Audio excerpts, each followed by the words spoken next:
नमस्कार साथियों। हाल ही में एक एमओयू साइन हुआ है मिनिस्ट्री ऑफ आयुष और एमईआईईटी के बीच में। वो किस चीज़ के लिए लेके हुआ है? तो आयुष ग्रिड प्रोजेक्ट को लेकर। ठीक है, तो आयुष ग्रिड प्रोजेक्ट को लेकर एक एमओयू साइन हुआ है। किसके किसके बीच में हुआ? तो आयुष मिनिस्ट्री और मेटी के बीच में हुआ है। तो इस वीडियो में हम इसके बारे में डिटेल में जानेंगे। तो चलिए वीडियो शुरू करते हैं। उससे पहले लाइक कर दीजिए और अभी तक चैनल सब्सक्राइब नहीं किए हैं तो जल्दी से चैनल सब्सक्राइब कर लीजिए। तो देखिए, सबसे पहले आपके सामने एक क्वेश्चन है। क्वेश्चन ये है कि which institution regulates the digital lending activities in India. जो डिजिटल लैंडिंग एक्टिविटी है वो किसके द्वारा रेगुलेट किया जाता है भारत में? तो आपके सामने ऑप्शन है। करेक्ट आंसर आप कमेंट सेक्शन में कमेंट कीजिएगा और करेक्ट आंसर इसका हम डिस्कस करेंगे वीडियो के लास्ट में। तो चलिए स्टार्ट करते हैं। तो देखिए, ministry of Ayush and ministry of electronics and information technology, जिसको शॉर्ट में मेटी बोलते हैं, दोनों के बीच में एक मेमोरेंडम ऑफ अंडरस्टैंडिंग साइन हुआ था। किसको लेके?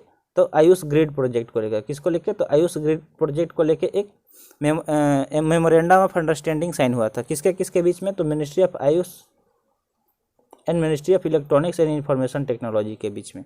तो इसके बारे में हम लोग डिस्कस करेंगे। देखिए, तो as a part of MoU, MeitY will provide technical support to ministry of Ayush to digitalise Ayush sector for a period of 3 years. यानी कि इस मेमोरेंडम के तहत क्या किया गया है कि 3 साल तक जो मेटी है वो उसको क्या प्रोवाइड करेगी? टेक्निकल सपोर्ट प्रोवाइड करेगी। किसको? तो मिनिस्ट्री ऑफ आयुष को। ठीक है, जो आयुष सेक्टर है उसको क्या करने के लिए? बढ़ावा देने के लिए as a part of memorandum. यानी कि इस मेमोरेंडम के तहत यही बात हुआ है कि जो मेटी है वो टेक्निकल सपोर्ट करेगी 3 साल तक के लिए। तो अब देखते हैं हाईलाइट्स, इसके जो एमओयू है साइन हुआ है उसका कुछ हाईलाइट्स देखते हैं। तो देखिए, this MoU is continuation of MoU that was inked in 2019।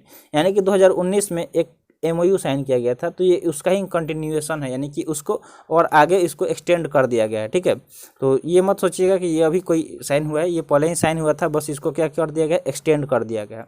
Both the ministries will continue to work in together. यार, और दोनों ये मिनिस्ट्री क्या करेगी? एक साथ काम करेगी। MeitY will provide technical support including adaptation of emerging technology for the Ayush grid project. और आयुष ग्रिड प्रोजेक्ट के लिए जो मेटी है, यानी कि ministry of electronic and information technology, वो क्या करेगी? इसको टेक्निकल सपोर्ट प्रोवाइड करेगी। किसको? आयुष ग्रिड के लिए। और जो भी इसके अंतर्गत इमर्जिंग टेक्नोलॉजी है उनके लिए। ठीक है, और देखिए अब बात करते हैं आयुष ग्रिड प्रोजेक्ट के बारे में। तो इसके बारे में यहाँ पे अगर बात करें तो देखिए, Ayush grid project was launch by ministry of Ayush in 2018 to create a backbone for IT sector. यानी कि आईटी सेक्टर को बैकबोन बनाने के लिए मिनिस्ट्री ऑफ आयुष ने क्या किया था? एक प्रोजेक्ट लॉन्च किया था जिसका नाम क्या था? Ayush grid project. और वो कब लॉन्च किया गया था? तो 2018 में लॉन्च किया गया था। ठीक है, आप यहाँ पे देख सकते हैं। तो इसका जो भी इंपॉर्टेंट पॉइंट है आप नोट कर लीजिएगा, क्योंकि एग्जाम में ये सारे क्वेश्चन बहुत ज़्यादा आते हैं। ठीक है, करंट अफेयर्स के सेक्शन में। तो कब साइन किया गया था? तो आईटी सेक्टर के बैकबोन को बनाने के लिए 2018 में साइन किया गया था। ठीक है, project was launch under digital India programme. और ये प्रोजेक्ट कब किसके अंतर्गत लॉन्च किया गया था? तो जो डिजिटल इंडिया प्रोग्राम है उसके अंतर्गत इसको लॉन्च किया गया था। डिजिटल इंडिया प्रोग्राम के तहत that support information and technology, जो किसको सपोर्ट करेगी? इंफॉर्मेशन और टेक्नोलॉजी को इन ट्रांसफॉर्मिंग ऑपरेशनल इफिशियंसी। और जो ऑपरेशनल इफिशियंसी है उसको ट्रांसफॉर्म करेगी। इन्हेंसिंग सर्विस क्वालिटी, और जो सर्विस क्वालिटी है उसको बढ़ावा देगी। And improving delivery of service, और जो भी इसका सर्विस का डिलीवरी होता है उसको भी बेहतर बनाएगी। ठीक है, तो इसलिए ये साइन किया गया था। It will allow integration of all stakeholders and service of function related to Ayush system of health care. ये जो Ayush system of health care है उसको उसके इंटीग्रेशन, यानी कि एक साथ मिलने के लिए ऑफ ऑल स्टेक होल्डर, जितने भी स्टेक होल्डर है या फिर सर्विस है या फंक्शन है उनसे रिलेटेड सबको क्या करेगी? ये इंटीग्रेट करेगी। ठीक है, इंटीग्रेट करने के लिए अलाउ करेगी, यानी एक साथ जोड़ने के लिए। तो ये सब इसके बारे में। किसके बारे में? तो Ayush grid project. Next point देखें तो नेक्स्ट पॉइंट क्या है?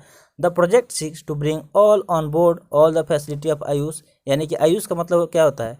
आयुर्वेदा, योगा एंड नेचुरलपैथी, यूनानी, सिद्धा और होम्योपैथी, इन सबको क्या करेगी? वो ऑन बोर्ड, यानी कि एक ही जगह पे सबको क्या सारे फैसिलिटी को लाएगी। Include laboratories and hospital besides promoting traditional health care system. जो ट्रेडिशनल हेल्थ केयर सिस्टम है उसके अलावा वो क्या करेगी? लेबोरेटरीज और हॉस्पिटल को भी इसमें इंक्लूड करेगी।